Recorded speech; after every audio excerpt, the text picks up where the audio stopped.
Lors de mon premier week-end de formation, il y a maintenant une dizaine d'années, une formatrice est venue vers moi et m'a dit: «Louis, tu n'as rien besoin de faire pour être aimé.» Déjà, je l'ai remercié pour sa phrase et je lui ai dit: je l'entends, mais je sais pas quoi en faire.» Et donc elle m'a dit: «Bah, réfléchis-y.» Et là, ça a commencé à tourner dans ma tête. Qu'est-ce que j'ai besoin de faire? Qu'est-ce que je dois faire alors si je n'ai rien besoin de faire? Et puis surtout, d'être aimé. Par qui? Par les autres? Par moi? Donc, est-ce que j'ai besoin des autres? Est-ce que j'ai besoin de moi? Est-ce que c'est important? Est-ce que c'est pas important? Comment je le sais? Comment je le découvre? Qu'est-ce qu'il faut faire ou pas faire?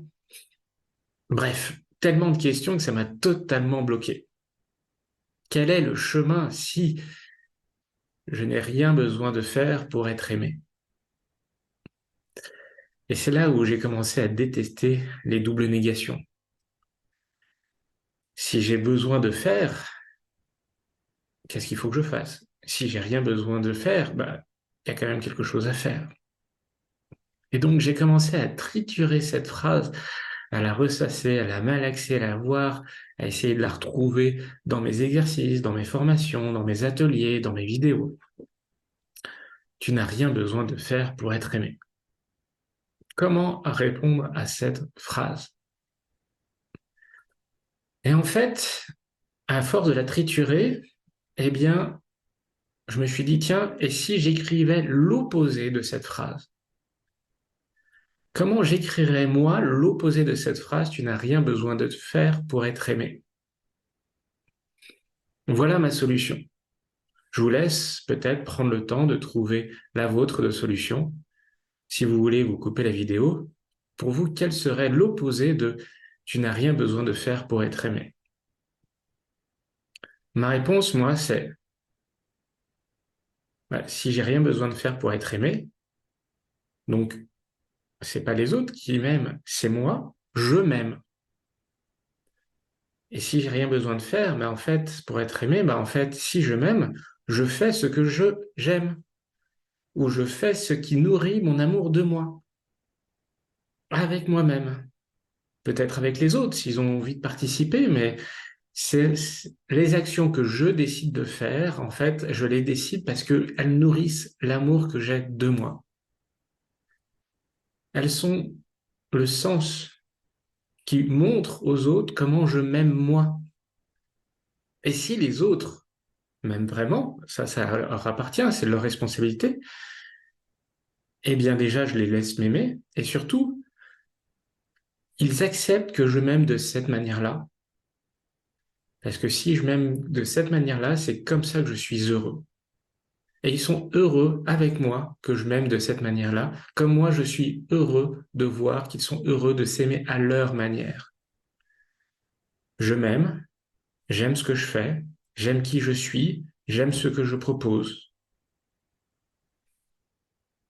Et en fait, en posant ces trois phrases-là, je vois le chemin qui m'apparaît, qui nourrit mon amour de moi, avec les autres. Mais il n'y a pas de bonne solution, hein. Arrêter, prendre une sieste, faire une vidéo comme là, ou aller faire les courses, ou lire un livre. Tout ça sont des chemins qui nourrissent mon amour de moi, de plus ou moins fort, de manière plus ou moins agréable. Mais ça, il n'y a que moi qui puisse savoir comment je peux m'aimer. Et vous? Quel est le chemin qui nourrit votre amour à chaque instant?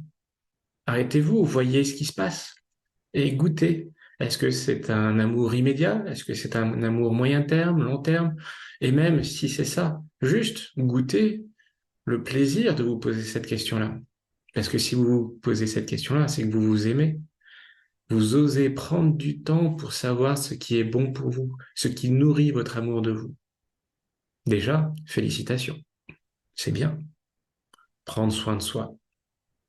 Et en choisissant la meilleure solution à ce moment-là, eh bien, vous allez nourrir votre amour de vous.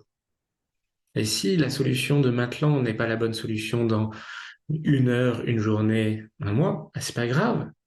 Vous aurez assez d'amour de vous pour vous arrêter en disant, ben maintenant, je vois que je me suis fourvoyé.